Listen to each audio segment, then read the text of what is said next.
YouTube channel में आपका स्वागत है। आज राजेंद्र प्रताप देव आज का सत्संग में हम लोग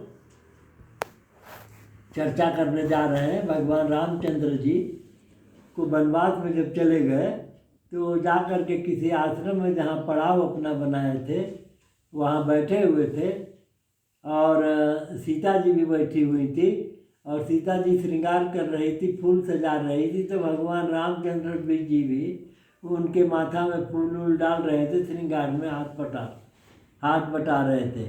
यह देखकर इंद्र का बेटा जयंत को शंका हुआ कि ये तो साधारण नर नारी की तरह ही लोग बैठे हुए हैं, लोग साथ श्रृंगार कर रहे हैं, ये तो अवतारी पुरुष नहीं लग रहे हैं, भगवान तो ये नहीं है। उनको शंका हो गया। तो उस शंका का समाधान के लिए उन्होंने सोचा कि इसका परीक्षा लेवे। तो वो बन गए, कौआ का रूप धारण कर लिया जयंत जी, और वहाँ से लपके तो आ गए सीता जी के सामने में, और दोनों बैठे हुए थे, साथ श्रृंगार कर रहे थे, फूल सजा रहे थे। इसी बीच में सीता जी के पैर के अंगुली में चोट मारा कि खून बह गया। अब खून बह गए तो उनको कष्ट हुआ। वो कष्ट जब उनको हुआ तो रामचंद्र जी थे बैठे बगल में, तो इनको भी कष्ट हुआ कि तो बड़ा दुखदायी बात है, ये कौआ आकर के चोंच मार दिया। तो उन्होंने एक खर उठाया, खर पतवार, और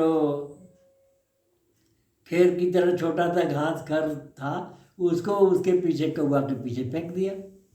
अब फेंक दिए तो अग्निबाण की तरह से वो चलने लगा, और जितना दूर तक जयंत भागे चले जाए, ये ज्वालामुखी की तरह से तो आग फेंकने लगा, वो अग्निबाण बन गया। और जयंत भागते भागते पूरे तीनों लोकों में भटक के रह गया, हर जगह चला गया, यहाँ तक ब्रह्मा विष्णु के पास सबके पास चल गया, कहीं कोई शरण उनको नहीं दिया और किसी ने नहीं बताया। फिर इंद्रलोक में चले गए तो फिर इंद्र जी उनको बताए कि उनको गलत मालूम पड़ा कि गलत किया है। तो वो बोले कि इसका एक ही निदान है, तुम चले जाओ, शरणागत हो जाओ, उन्हीं का भगवान है, वो भगवान जी के सामने वही तुमको त्राण मिलेगा, वहीं से तुम्हारा बचाव होगा। वो शरणागत बत्सल हैं। तो जयंत फिर लौट करके सारा, वो रावण के पास भी गया था, लेकिन रावण भी उसको नहीं साथ दिया, दुष्ट से दुष्ट आदमी, और भगवान भी, देवता भी, कहीं कोई बचाव करने वाले उसके पक्ष में नहीं हुए। तो फिर आकर के भगवान रामचंद्र जी के यहाँ शरणागत हुए और क्षमा याचना किए, तो फिर उनको त्राण मिला, शांत हो गए, भगवान शांत कर दिए उसको, वो शक्ति हटा लिए, और तब फिर जयंत चला गया। तो ये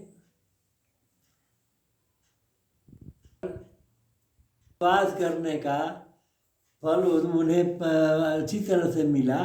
अब इसके बाद ज्ञान हम लोग को भी शिक्षा लेनी चाहिए कि सामर्थ्यवान से सामर्थ्य जहाँ पर हो वो उस पर विश्वास नहीं करना चाहिए।